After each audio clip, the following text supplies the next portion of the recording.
he should have got that fucking ring like 2 years ago. And if he doesn't in this episode, I'm not going to be impressed. Did I ever tell you what the definition of insanity is? Hello there, Desire the Geordie Nerd, and I am back again with another video. It's the very last episode of Arrow, which is great and sad at the same time. A few things that I want. I want John Diggle to become Green Lantern. I want Oliver Queen to still be alive. And I want to see Grant Gustin because they were best friends. I want to see more of John and Arrow, Oliver's relationship as well, because again, they were best friends too. So let's just get in and watch it. Both my children will live.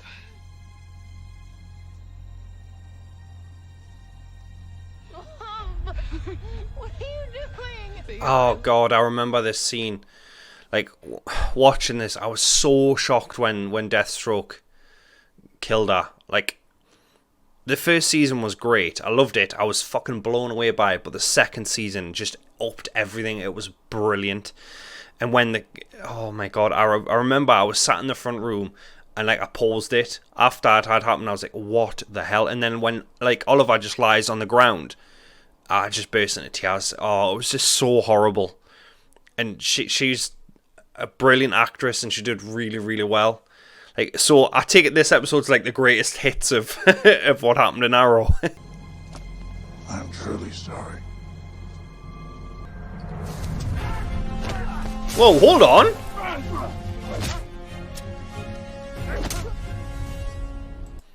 That didn't happen. So, what the hell? Somehow he's the reason that everything changed. That the world we're living in right now is a kind of gift from him. That's like the best gift ever though, isn't it? Let's be honest. I mean, I didn't enjoy the fact that he died the way he did off screen, because really that fight, it was epic. It was like, how long we got left? He's like, not long. He's like, we need to keep fighting. He's like, we need to get them all off the planet. And that was epic. That was brilliant. And I loved that. I remember watching it. I was goosebump laden. I was like, oh my god, that's fantastic. And then when he went for the final arrow and there was none there, and then he just ran towards them, like, that was cool. But I was hoping it would cut away. They would talk about some stuff, and then it would cut back, and you'd see him, like being attacked, but he was still fighting to the last man, and we didn't get that scene. So when he died, I was like, oh well, obviously it was horrible, but at the same time I was like, well, is that it? Is that his death? And then obviously we got him back as a Spectre, and I think like that was really, really cool. Like in the final episode of the Crisis team up, like I was an emotional wreck. Like I was crying a lot through that episode. So it kind of sucked for me at first, but then when we went back to it, I was like, that they've just done an amazing job, and they did. It was brilliant. I think we're all still trying to process it. Not only Oliver's death. So are they making like a documentary about the Green Arrow? Because that's actually pretty cool. I actually really like that. And that was certainly the case with Oliver and his mission. He always said he would go it alone. I'm glad he was wrong about the first part. I love John Diggle's relationship with Oliver. God, I'm getting emotional already. It's only been on like 2 minutes. Like that's what I came to the show for. In the first few episodes, obviously, it was kind of the comedic relief because Oliver just kept escaping and stuff like that, and getting away from him. And then obviously when he found out who he was, he kind of like backed away. He's like, I'm not doing that. I'm not prepared to do it. And then obviously they came together, and Oliver taught John like his style of fighting and stuff like that. And they butted heads because, you know, they had different ideas of what doing this was, because originally it was, you know, just targeting the people on the list, and then we got, you know, the Green Arrow, the hero. But I really did enjoy that relationship, and like originally that was what I was here for. It was literally for that. So there could be tears. When Oliver rebooted the universe. Oh, Paul Blackthorne's going to be in this episode. That is beast. I'm a big fan of Paul Blackthorne. His new show, The In Between, like I'm devastated it got cancelled, because I really enjoy. I just enjoy watching that man. Like in real life, like the type of bloke he is, the type of man he is. It's just, it's so admirable. He cares about the universe. He cares about people. All he wants to do is help. He uses his platform. You know, he's an actor where he makes a lot of money, and he uses that platform for good. And that's the type of people I like. So I'm so happy that Paul Blackthorne is actually in this episode. He fixed things. Because when they killed him, I was not happy. But every season, it was like, it became a joke. Like, is this the season Paul Blackthorne's going to die? Is this the season? And then obviously it happened. Jimmy Torello gave me a few problems. And by a few, you mean a dozen men armed with knives? No, I mean... There's the one thing about the first season of Arrow that was really funny, was he'd go to these rich guys on the list and be like, "You have failed the city!" Right? And then he'd fire like an arrow next to them and be like, "I'll be back in 24 hours if you don't do what I say. Like, you're gonna get a shot, you're gonna die." But all these guards, he just kills them immediately. Do you know what I mean? Like, straight up fucking murders them. He's like, arrow in the face, arrow in the neck, arrow in the dick. And then, like, he's like, if I come back and you haven't done what I've said, you're gonna die. And there's like 40 blokes just lying on the floor like, "Oh, what did I do? Keep bleeding out. Tell my daughter I love her." Like, it was just hilarious. Still brilliant, but hilarious. Which is totally normal. Whoa! Diggle's doing the salmon ladder. You know, I should have tried that sooner. It's not that hard, actually. I love it. Oh, I love that Diggle's. Like, Diggle's arms are huge. He's just a man mountain. And he's just like, yeah, did it. He did that all that time and made it look really hard. Boom. It's fucking beautiful.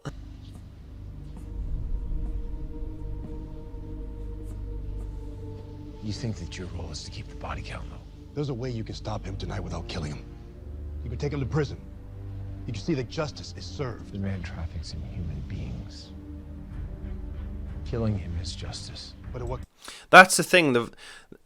The first season, he was just straight up murdering people, and he didn't feel bad about it. And then the second season, after Tommy had died, it was like, well, I can't do this anymore. I can't be that person. But he still did. He killed when he had to. So it kind of came this thing where he was kill crazy. But obviously, I mean, he'd been trapped on an island for years. I mean, well, he really wasn't, but you know what I mean.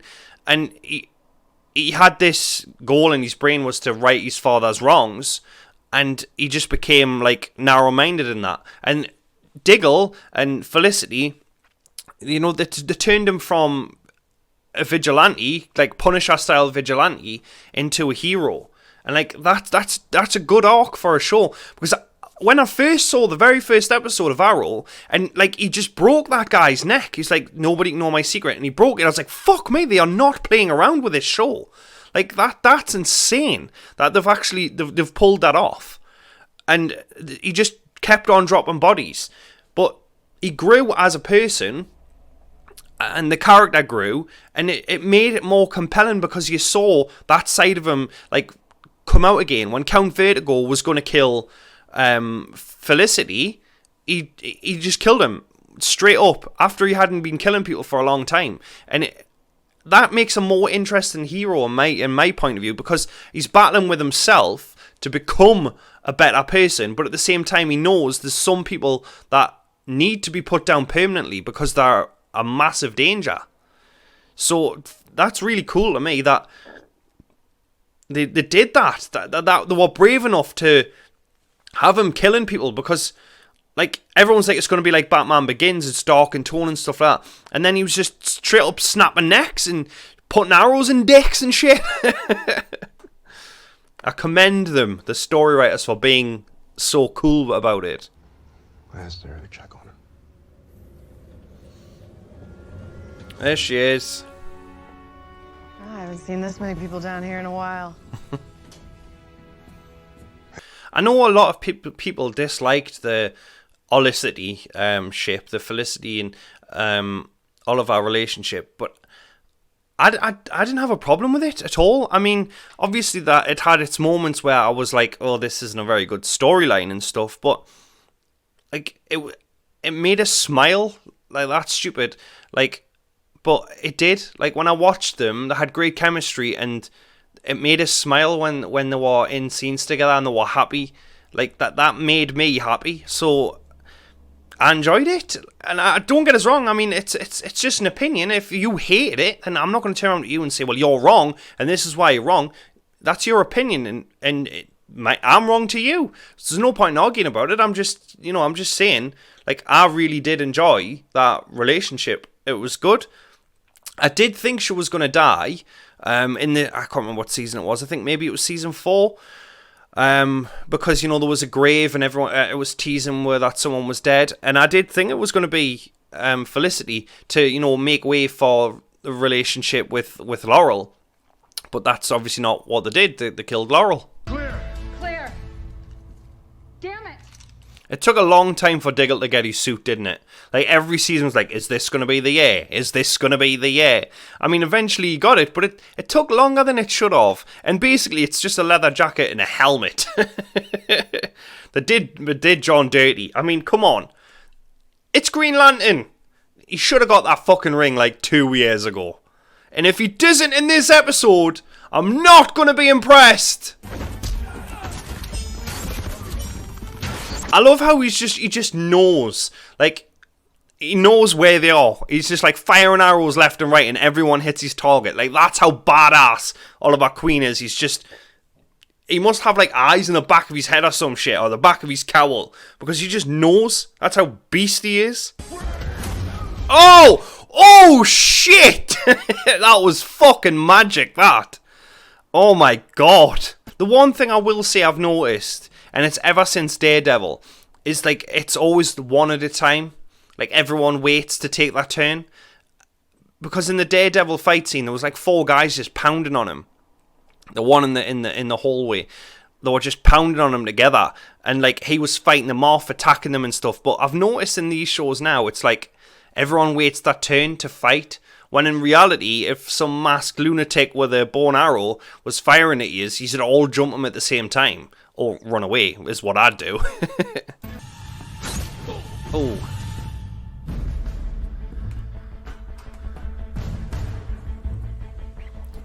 Still got the same amount of arrows in his quiver.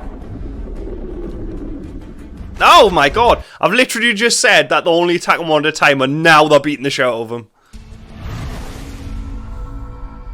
Let him go. Brought him up here to throw him off. So again, the Hood, as he was known then, fucking destroys a whole army of this guy's men and lets him live. I don't understand it at all. Like, obviously he did what he said because he's still alive to tell the tale, but I don't understand that logic whatsoever. But at the same time, I love that. Oliver's death, it fixed everything else. Why didn't it fix this too? Because, sweetheart, there is nothing about you that needed to be fixed. All right. Obviously, that character came in and she was the evil version of Laurel from Earth 2. I think it was Earth 2. But you could see that. You could see that he knew that there was goodness inside her, and it sadly took him dying for her to make that full turn. And I mean, he obviously does see her as a daughter.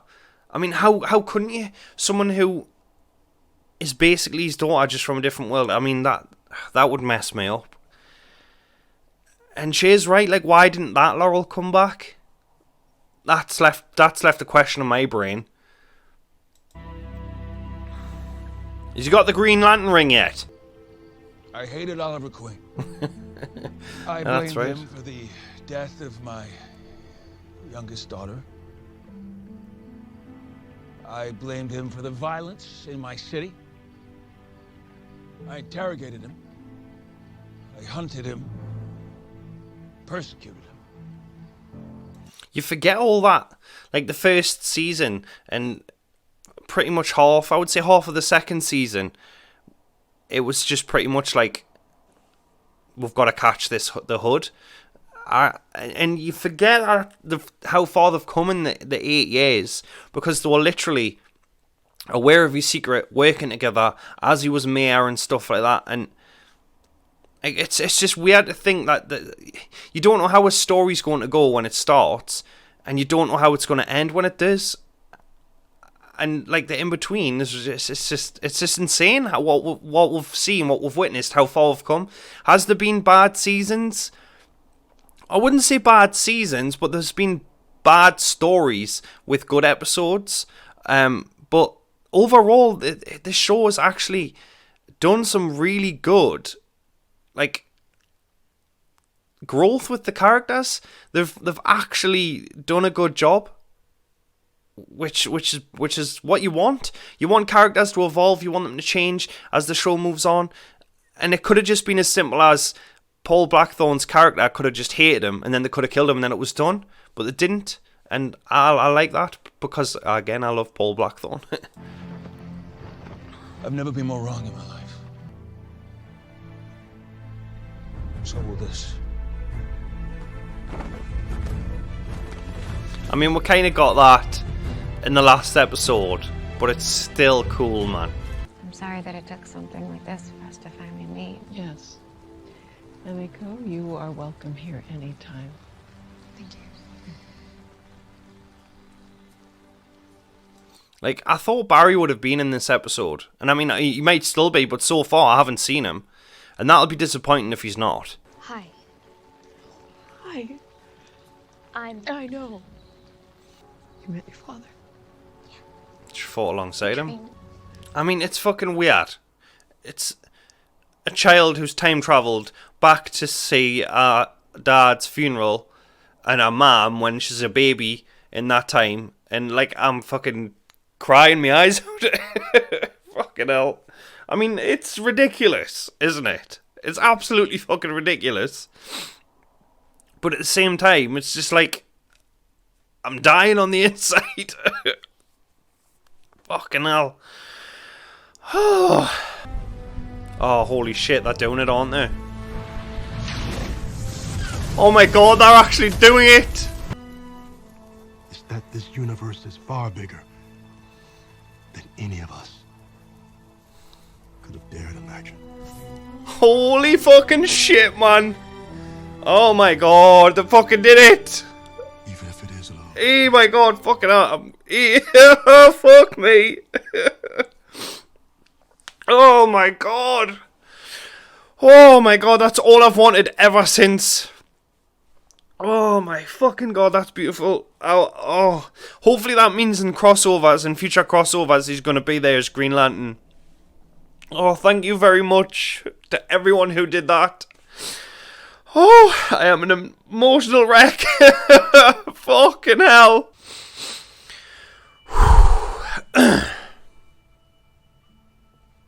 So she's obviously waited all that time for her kids to grow up before she could finally go to see Oliver again, wherever he is. We have all the time in the world for me to tell it to you. Oh god. Okay. I need to talk. Words. Oh, that was beautiful. I loved it. It was fantastic. It was a brilliant send-off. Like the fact that they made Diggle the Green Lantern is just beautiful. I've wanted that for years. We've got like kind of like the greatest hits of Arrow. We've got a look back at what he was, and then to end on who he was at the end. And I think that was beautiful. I'm glad Barry was there. It's one of the things that I wanted, because they were best friends ever since, you know, the Flash kind of came about, the first episode. they've had this bond. They were different in a lot of ways, but they just came together. And obviously, Diggle was also his best friend. Honestly, I don't know what to say because I'm just so emotional about it. It was a really good ending to the show that I've watched for 8 years. The only thing that I'm sad about is that I didn't start these reactions until the last season. I wish I could have done it earlier, because then there'd be this 8-year journey that we could have all went on together. It was brilliant. I really loved it. The character development in the show, I think, even when there was bad episodes, bad stories, is been great. To see Oliver change from the Hood, the vigilante who killed people, to the Green Arrow who give hope to a city like that's wonderful, and I loved it. It kicked off the whole Arrowverse. If it wasn't for this show's success and Stephen Amell, who did a wonderful job throughout these 8 years, we wouldn't have Supergirl, we wouldn't have The Flash, we wouldn't have the Legends, we wouldn't have Batwoman. So one man started this all and give us this whole world, and that's brilliant. Stephen Amell was on Michael Rosenbaum's podcast last week, I believe, and he said he was done at season 7. He felt like he was done, and then obviously he explained like season 8 he did do it for the money, but at the same time that was the most fun he'd ever had. He went in thinking, I'm doing it for the money, and it was his favourite season, I believe he said. And like, he had to cut the interview short simply because he was having panic attacks because of the fear of what he was going to do now that the Arrow was over. Like, it had that much of an impact on him that it caused him to feel horrible, feel bad. And that just shows you how committed Stephen Amell was to that show. He put in a lot of work, to physically and mentally, to become Oliver Queen. I mean, there was little nuances he had to the character when he wasn't in the outfit. Like, I noticed that he was doing this a lot, and it was because he feels more comfortable as the Green Arrow. Oliver Queen is more comfortable as the Green Arrow, so he's constantly moving his fingers when he's Oliver, because that's how what you do with the arrows. And that blew my mind when I realised that's what it was for. That's what he was doing. So Stephen Amell has carried this show for 8 years, and he's done such a wonderful job. Obviously, the other actors they've done brilliantly. Felicity has been the comedic relief. She's been, the beaten woman. She's been the brains of the operation, and Diggle has. I mean, they made a joke, I'm just a black driver. He was more than that. Diggle was, to me, was the reason why Oliver changed so much. Diggle was the conscience that Oliver didn't have, and their friendship was just amazing. We've got all these superheroes along the way, all these heroes, all these villains, but at the core of it, for me personally, it was this relationship between John Diggle and Oliver Queen that made the show what it was. And the fact that they just give him the Green Lantern ring. Like, I know there's a show coming, the Green Lantern Call, but I don't know if I don't think it's a CW. I think that might be HBO. But they're honestly missing out if they do not use John Diggle as a Green Lantern. Even if it's a future crossover and it's maybe 1 or 2 episodes, like, that's fine. But you've got yourself a Green Lantern, and you could have a show based around that character, and I think a lot of people would watch it. Overall, this episode was brilliant. It was like a greatest hits of Oliver Queen, and I loved every second of it. It was brilliant. I'm sad that it's ended, but at the same time, I'm happy with the ending, and it's a tough thing to do with a TV show. It really is. I hated the Smallville ending. We got the Superman suit for literally a split second, and he flew for a split second, and that's not what I wanted. Obviously, if people enjoyed it, that's great, but this, it brought back characters that I wanted to see, and It did it well. And for the last 10 minutes, I was literally just crying my eyes out, which is what you want. That reaction, I think, is the best reaction, because it shows you like you're sad that the show's ending, but also you're happy that they've done a good job. So if you're new here and you enjoyed this video, thank you very much for watching. Hopefully you'll drop a like and you'll subscribe. That would be great. But I've been the Geordie Nerd, and I'll see you all very soon for even more reactions on lots of other things. Thanks for watching.